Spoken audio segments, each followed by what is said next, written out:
high school guidance counselor told me I'd never amount to anything because of my learning disability. Yesterday she called asking me to speak at graduation as their distinguished alumni. When I was 16, Mrs. Rodriguez called me into her office to discuss my unrealistic college plans. I'd been struggling with dyslexia since elementary school and my grades showed it. Let's be practical here, she said, sliding a community college brochure across her desk. Some people just aren't college material. Have you considered trade school? I told her I wanted to study computer science. I've been teaching myself programming since middle school, staying up late writing code that actually work, even if I couldn't spell the comments correctly. Mrs. Rodriguez actually laughed. Sweetie, computer science requires advanced math and writing skills. You can barely read at grade level. She pulled out my file thick with documentation of my learning struggles. Look at these test scores. Look at these teacher reports. You are setting yourself up for failure. When I insisted I was good with computers, she got that condescending tone adults use when they think you are delusional. Playing video games isn't the same as computer science. You need to face reality. She scheduled a meeting with my parents to discuss appropriate career paths, policy for jobs that didn't require much reading or writing. That meeting was humiliating. Mrs. Rodriguez presented her case like a prosecutor, using my academic record as evidence that I should lower my expectations. We don't want to see him struggle unnecessarily, she told my parents. There are perfectly respectable careers that don't require a college degree. My mom looked devastated. My dad just stared at the table. But something in me snapped that day. I decided I'd rather fail trying than succeed at something I didn't want. I applied to colleges anyway, writing essays that took me 10 times longer than they should have. I got rejection after rejection, but finally one small state school took a chance on me. Mrs. Rodriguez shook her head when she heard. I hope you have a backup plan, she said. College was brutal. I had to record lectures and listen to them multiple times.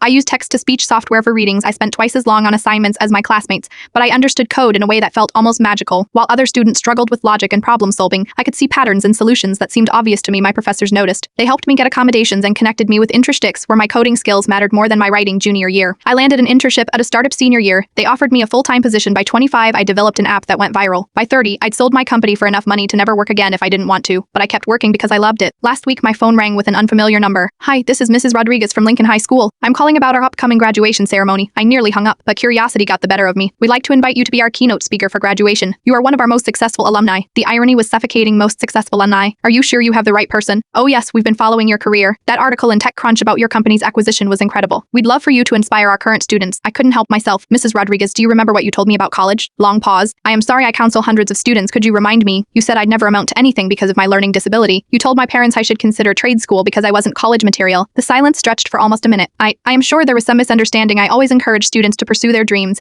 You laughed at me when I said I wanted to study computer science. You said playing video games wasn't the same as real programming. Her voice got smaller. Well, sometimes we have to give students realistic advice based on their academic performance. My academic performance was affected by an untreated learning disability, not my intelligence or potential. I could hear her scrambling. Of course, and look how well you've overcome those challenges. That's exactly why we'd love you to speak to our students, to tell them what? That they should ignore their guidance counselors. She tried to salvage the conversation, talking about how inspiring my story would be, how much the students could learn from my perseverance. But I kept thinking about all the other kids she probably crushed with her realistic advice. How many potential innovators had she convinced to give up? I'll consider it, I said, just to end the call. I won't be speaking at their graduation, but I did send them a check for $50,000 to fund learning disability resources.